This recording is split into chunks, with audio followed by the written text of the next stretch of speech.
think it was important to talk about something. So, you know what? I will leave the floor to you to talk about this. Yeah, so on Tuesday night, Ray Shero passed away. And I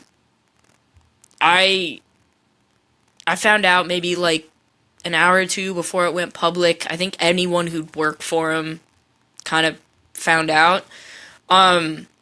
It shook me to my core. So much so that Mike and I delayed recording the podcast so that I could kind of put my thoughts together. And just kind of, so, I mean, Ray hired me. He gave me my first chance in the NHL. And I'm going to pull it up. I'm going to read this email that he sent me because it kind of speaks to the man that Ray was. And at the end of the day, Ray was 62 years old. And 62 years old is far too young for anybody to be dying. Mm-hmm. And you could see the outpouring of tributes. Rob Rossi had a fantastic piece in The Athletic, and he was really tight with Ray because of Ray's time in Pittsburgh. But I want to read this email, and I've read it to Mike, but this was December the 19th, 2017. Rachel, I've been following you on Twitter for a while and also read your recent article in The Athletic on the Devils. If you have time, I would love to catch up with you. Having read your background both personally and professionally, I'm so happy you are involved in hockey. The game needs smart, passionate people, and you seem to be exactly that. If you want to touch base, you can reach me at... He left his cell phone number and his email. And he goes, if I didn't mention it, I'm the general manager of the New Jersey Devils. Smiley face. Thanks, Ray Shero. I thought this was a prank because I was like, how did he get my email? And so I emailed back and I was like, hi, Ray. Thanks for reaching out to me and the kind words. It is high praise and brings a smile to my face. Very much appreciated. I'm so glad to hear you enjoy my piece on the Devils. I've really enjoyed watching the team play this season. I'm tying up some loose ends prior to Christmas, but I'd love to chat with you. Is there a time in the next few days that you are available for a phone call? That was December the 19th. On December the 21st, Ray flew me to New Jersey for in-person interviews with him and John and Tom Fitzgerald. And as the clock struck midnight on December the 24th, Ray offered me a job with the Devils. And I'll never forget it.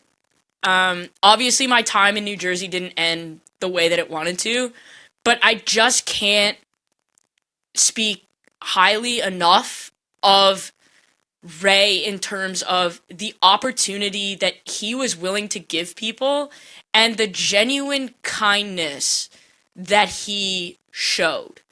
There were other people, Kate Madigan, who's now an assistant GM with the New Jersey Devils. Their families have been tight for decades, and he mentored Kate.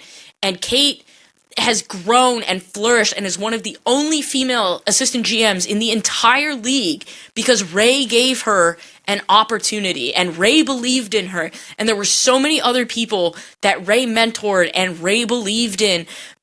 And the thing about Ray was he was always a blast. Like, we would go out, and I remember the first time he did this, I was like, whoa!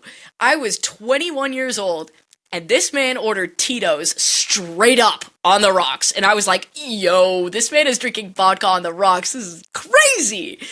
But he was awesome. And so when I was working for him, and he said, hey, Rachel, can you teach my son Chris how to cut video so that he can learn how to scout? Absolutely, because Ray gave me my chance. Why would I not help him out?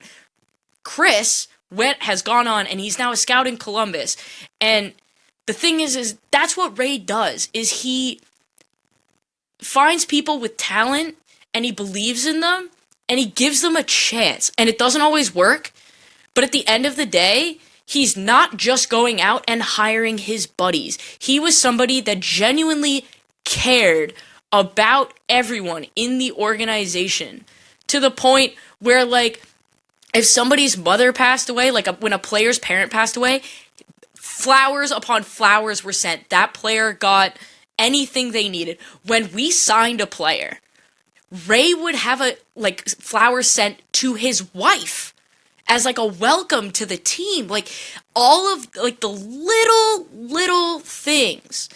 And that's just like who he was. And you look at his fingerprints around the league, like, he hired Tom Fitzgerald. He hired Bill Guerin. He hired John Hines. He hired Mike Sullivan. Like, the amount of opportunity he's given people is going to live on in this league for years. And it's just the one thing that really, really hurts. And I saw Ray once after everything happened in New Jersey, and still a great, great man.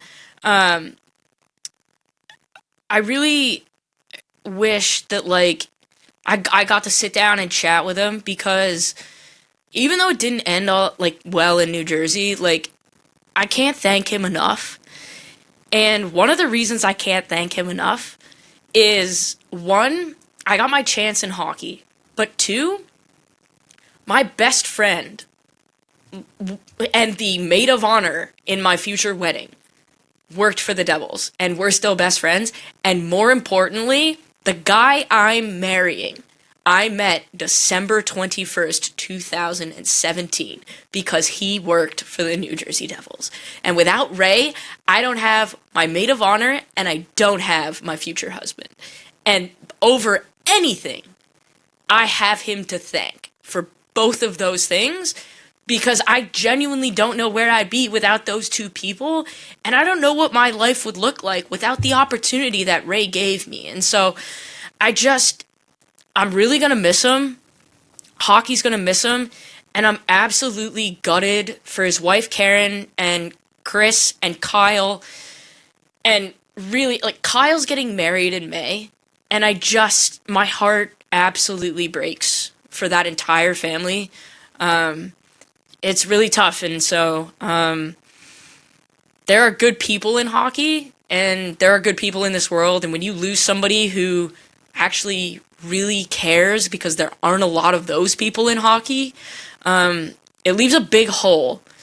And I think you kind of saw that with the reaction around the league, and it's certainly going to take me a little bit to sort of process this, because it really got me thinking about it, just exactly how much Ray meant to my life and kind of what I've become. And we could definitely be a better world if all of us were willing to give opportunities to people the way that Ray Shero was. So peace to his family, like his wife, his children, his friends, his colleagues, all of that. Hug your loved ones, because you just don't know. And I'm not usually a vodka drinker, but I'm going to have myself a Tito's tonight for him. I think that was extremely well said, Rachel, and we extend our condolences and thoughts to anyone that Ray touched.